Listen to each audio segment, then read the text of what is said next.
Magandang araw po sa inyong lahat. Uli, dadako tayo sa ating maiksing pag-aaral, konting kaalaman at gabay sa ating pang-araw-araw na buhay.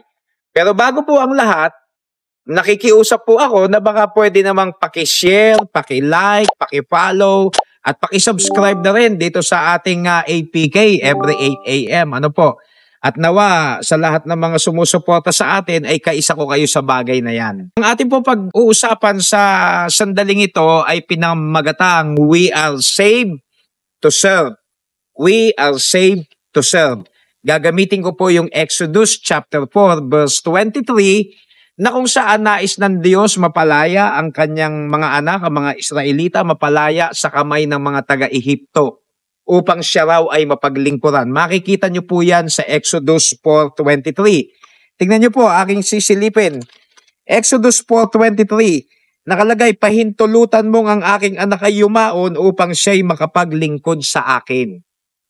So yun din po ang layunin ng Diyos sa bawat tao. Pagkatapos nating maligtas, maging mananampalataya, ay magamit tayo ng Panginoon sa paglilingkod. Alam niyo po, sa banal na kasulatan, iba't ibang klase ng tao nag-response sa panawagan ng Diyos pagdating sa paglilingkod. For example, meron pong doktor katulad ni Luke. Meron pong tax collector katulad ni Matthew. Yung iba ay fisherman.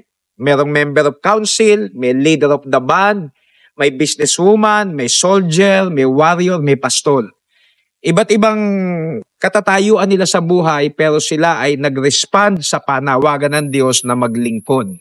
Ngayon, ilang katotohanan lang po patungkol sa paglilingkod at gusto ko maintindihan natin. Una, ito po ang una sa paglilingkod. Pag sinabing paglilingkod, working partner. We are working partner with God in the redemption of the world. Yun po yan. Humahanap ang Diyos ng mga tao na makikipag-partner sa Kanya para dito sa paghahayag ng Ebanghelyo ni Kristo sa buong sanlibutan. We are working partner with God in the redemption of the world. Number 2, ito pong paglilingkod na panawagan ng Diyos, yung layunin ng Diyos sa atin bilang mananampalataya, it is the greatest invitation and highest calling ever come to mankind. Mga minamahal, mga kaibigan, ang pinakamataas po na larangan, pagdating sa larangan ng trabaho sa mundong ito, ay yung naglilingkod ka sa Diyos. Mataas pa yan kahit sa presidente ng isang bansa. Iba ang boss mo, ang Diyos na lumikha ng lahat. The greatest invitation and highest calling ever come to mankind. Next, there is no loss or bankruptcy in serving God. Sabi ng iba, pag naglingkod ka sa Diyos ay kawalan. Sabi ng iba, pag naglingkod ka sa Diyos, ikaw na ang pinakakaawa-awa. Hindi po. There is no loss or bankruptcy in serving God. Next, it is an advanced eternal investment in heaven.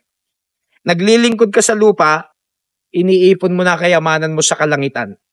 It is an advanced eternal investment in heaven. Ngayon, hindi po lahat pastor. Hindi lahat tinawag na pastor, merong full-time, merong part-time, but everyone has a place in the ministry. Yan ang dapat tuklasin ng bawat mananampalataya sapagkat tiyak may puwang ka sa body of Christ. Kahit tagangiti ka lang sa pinto, kahit tagalinis ng CR, kahit tagaabot ng program. So dapat po nating maintindihan yan. Pero lahat nananawagan ng Diyos na bilang mga anak niya tayo maglingkod sa Kanya. At itong paglilingkod na to, this service will render to God till the end of your life. Pag ikaw ay mananampalataya, naglilingkod ka sa Diyos, ang graduation ng paglilingkod natin hanggang magpantay ang ating paa. Wala po yan talikuran. And then, kapag tayo umuwi sa langit na bayan, sasabihin niya sa lahat ng lingkod niya, doon sa nakalagay sa Matthew 25:21-23, well done, thou good and faithful servant. Hindi mangyayari yun na sabihin sa'yo kung hindi ka maglilingkod sa Panginoon. Isang araw haharap tayo sa Diyos, ano ang sasabihin niya sa atin. Kaya habang may lakas pa, habang may pagkakataon, maglingkod tayo sa Panginoon, matagal na tayong tinatawag ng Diyos. We are saved to serve. So muli, hanggang dito lamang ang inyong lingkod, ang Peking Kano.